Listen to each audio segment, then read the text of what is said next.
and welcome to Round Robin. I'm your host, Robin McCormick with the City of Hampton, and today we're going to close the loop on a show that we did earlier about a housing blitz that was a partnership to help homeowners in a certain area of the city. My guest today is Jonathan McBride. Hey. And Jonathan, you're with the city's Community Development Department. Yes. And you work in Housing and Neighborhood Services. Yes.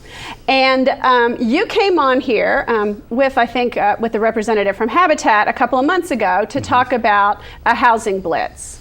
Tell me how that went. Yeah, May the 18th, we did a home repair blitz with we worked on 17 homes. We had about 150 volunteers that showed up to do exterior repairs in the old Northampton neighborhood. So we did everything from repairing porches to fixing gutters, cleaning out landscaping, and painting houses as well. So it was a very successful event. I think we finished about 12 projects that day and had some follow-up projects that we completed over the next few weeks. That's amazing. I mean, that's really good turnout for this first ever event.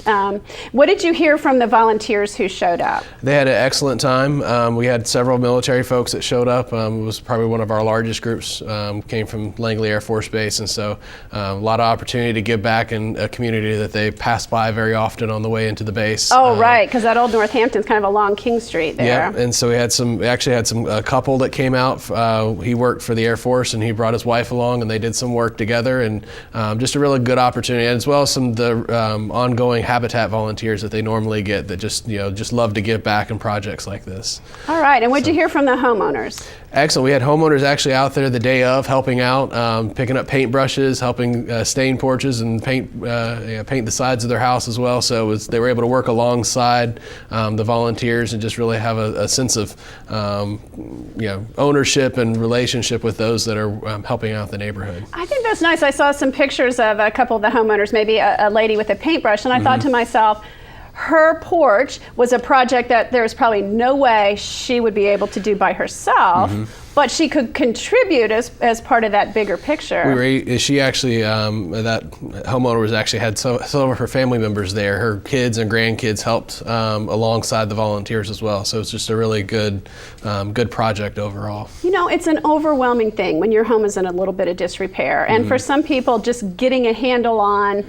what needs to be done and the materials and things like that is it's too much. Yeah. Now, the homeowners you work with, there are criteria for this program. Yes, they have to be senior, disabled, or low or moderate income, and those are by the Habitat's ongoing program guidelines for Brush with Kindness.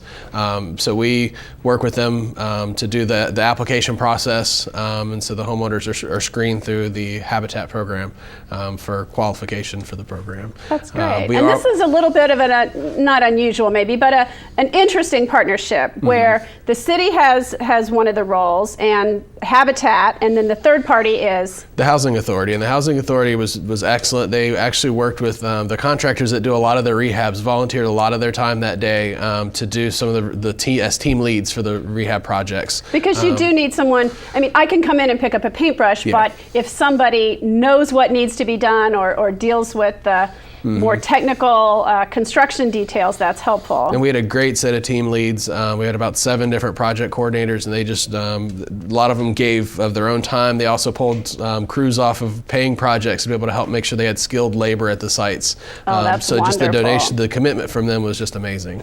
And technically, the homeowners are responsible for the cost of the project, the materials, and they can do that also through low interest or no interest loans through Habitat. But in a lot of cases, you were able to get donations to cover that, weren't you? Yeah, going into the project, we never know what kind of donations or how much of the donations we're going to be able to get. But so the homeowner is required to pay for the materials only. We get the volunteer labor free, of course. But this time we're able to get all the materials donated, both through the grant from the city as well from Home Depot helped provide a lot of that treated lumber outlet. We also had landscaping provided by Morrison Landscaping. So a lot of local businesses that stepped up to help contribute for the day of. Also, our partnership with some of the local churches to help provide breakfast for the volunteers. Right, breakfast and lunch. As well as support. The Athletic Association at White Thomas provided lunch. So it's just a great opportunity for many different groups to be able to be involved, not just the businesses, but also some of the community groups. So if you can't be outdoors lifting and painting, you might be able to help serve lunch. Absolutely. Okay, so this was enough success that you're Yes. going to do it again, right? Yes, You're we're like a glutton actually- for punishment here. Yeah, we're actually going across Mercury just a little ways over to Tyler Seldendale area, around Tyler Elementary School. So the area kind of from North King Street to Selena Street, from Roan to Mercury Boulevard. So that kind of target area that we're looking at this time. And our target date is September the 15th for all our Blitz repairs, which is different because it's a Saturday. Last time it was on a Friday, so this is a great opportunity. It was, and I remember last time saying, but it's hard to volunteer on a Friday, and you said you get a lot of businesses and donated efforts on that day, but you're moving it to a Saturday, and you think your businesses will stick with you. I think we have a lot of support from when we talked to our project leads. They were excited about asking already to when the next one was, so there's a lot of commitment from them, but also we had groups that had an interest in volunteering last time that couldn't because a lot of them work during the day. A lot of, yeah. Especially some of our church groups, they've got a lot of constituents that aren't able to make it during the day, but they could really do a Saturday project. So we're really excited about being able to broaden some of the volunteer efforts for that day as well. That's great. So right now you're recruiting for homeowners who need help. Yes. And if I think I'm in that boat, what should I do? Our deadline to apply is, or we can call 311 to request or contact from Habitat, and Habitat will send you an application. And so you have to fill out the application, have that completed by the first week in August, so we can start assessing the projects. And so the month of August we'll be assessing projects, seeing what volunteers we need, what materials we're going to need, and what we can provide.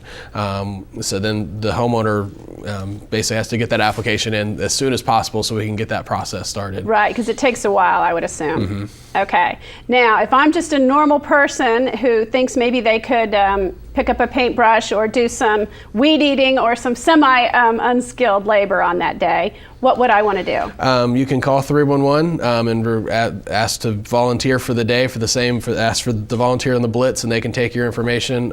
You can also call or go through Habitat's website as well, habitatpgw.org, and if you look for the construction volunteers, you can sign up through the website. So if you've got a group that wants to volunteer, you have just you as yourself want to volunteer, you can sign up through the website. All right, and you particularly want groups because that way you're recruiting 10 or 20 at a time instead of having to recruit for everyone. It's also a great opportunity for groups to be able to do something together. So you build some team building within your group as well as giving back to the community. So it's a great opportunity for groups. Okay, and your group might be your church, might be PTA at Tyler, might be fraternities as well. We've had some athletic associations, as we said. It could be a business that says, hey, let's go as a team and do something in the community. What about scout groups, things like that? Okay. Absolutely. We're looking, this is being on a Saturday, we don't have to worry about schools being in session. That's right. So That'll we're looking for older teens primarily because it is a work site. So, kind of age limit on that. But we do want to encourage young people to volunteer as well.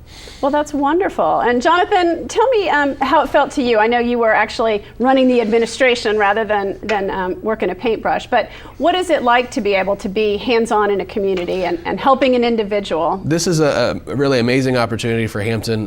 It's fairly unique for other for other localities as well, but this is something we've been looking to do for about 4 or 5 years. Being in community development, working a lot with property maintenance and having to send violation notices and working on that side, we wanted to find a way where we can bring some relief to the homeowners that just can't do it. And so rather than being, a lot of times the regulatory body of the city, we want to be able to help provide the needs as well. So, reaching out to organizations that can do that. Right, putting that violation on that says your paint is peeling or your weeds are too high, you want to be able to say, and if you don't have the means to fix this, if you need some help, maybe we can bring some volunteers in to help. Absolutely. And the best thing about this, like I said, is from a city's perspective, is from a small investment of my time and some of the some of the materials and support things for volunteers, we're able to leverage much more through donations in the community and partnerships like Habitat and HRHA. So our little investment in the community to support neighbors just goes much farther.